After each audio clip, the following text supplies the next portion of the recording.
100% guarantee দিচ্ছি, এই পর্যন্ত যত রকমের গরুর মাংসের আচার বানিয়েছেন তার মধ্যে এটাই সেরা হবে। বিশ্বাস হচ্ছে না তো পুরো রেসিপিটা দেখে নিন, তাহলে আপনারাই এর ব্যতিক্রমটা বুঝতে পারবেন। গরুর মাংসের আচার বানানোর জন্য আধা কেজি গরুর মাংসকে আমি এভাবে ছোট ছোট টুকরো করে কেটে নিয়েছি। দিয়ে দিচ্ছি স্বাদ মতো লবণ, হাফ চা চামচ হলুদ গুঁড়ো, 1 চা চামচ মরিচ গুঁড়ো, হাফ চা চামচ জিরা গুঁড়ো, হাফ চা চামচ ধনিয়া গুঁড়ো ও হাফ চা চামচ গরম মশলা গুঁড়ো। সমপরিমাণ আদা ও রসুন বাটা দিয়ে দিচ্ছি 2 চা চামচ, 1 টেবিল চামচের মতো সরিষার তেল। তারপর হাতের সাহায্যে ভালোভাবে মাখিয়ে নিব, যেন প্রত্যেকটা মাংসের গায়ে মশলাগুলো ভালোভাবে লেগে যায়। চুলার মৃদু আঁচে ঢাকনা দিয়ে রান্না করব 10 থেকে 15 মিনিট। এর ফাঁকে 2-1 বার অবশ্যই নেড়ে দিবেন। মাংসের ভিতর থেকে পর্যাপ্ত পরিমাণ পানি বের হয়ে আসবে, আর এই পানিগুলোর মধ্যেই মাংসগুলোকে ভালো করে কষিয়ে নিতে হবে।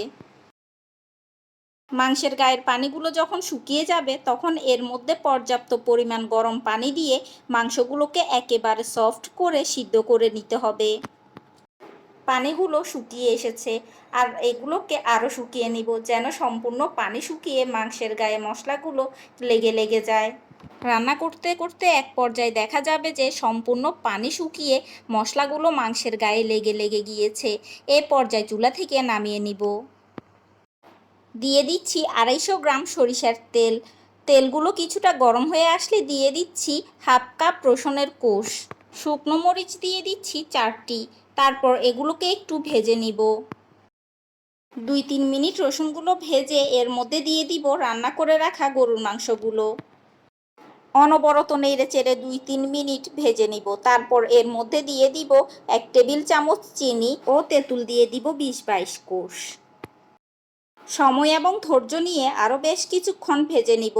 তারপর যখন মাংসগুলো এরকম লাল লাল হয়ে আসবে এর মধ্যে দিয়ে দিব 2 টেবিল চামচ 5 ফোড়ন গুঁড়ো। 5 ফোড়ন গুঁড়ো দিয়েও আরও কিছুক্ষণ ভেজে নিব। ভাজতে ভাজতে যখন মাংসগুলো এরকম লাল লাল হয়ে যাবে তখন চুলাটা বন্ধ করে দিব। শেষ মুহূর্তে আপনাদেরকে অনেস্ট রিভিউ দিচ্ছি, এই আচারটা খেতে যে কি মজাদার, যা একবার ট্রাই না করলে বুঝতে পারবেন না। আপনারা এই আচারটা হুবহু আমার রেসিপিতে একবার ট্রাই করে দেখুন, আপনারাই অবাক হয়ে যাবেন যে এর টেস্ট এত বেশি কিভাবে হয়। এই আচারটা কিন্তু এভাবে জারে ভরে সংরক্ষণ করতে পারবেন প্রায় 3 মাস। আমি এখন খেতে থাকি, আর আপনারা এই আচারটা বানালে রিভিউ দিতে কিন্তু ভুলবেন না।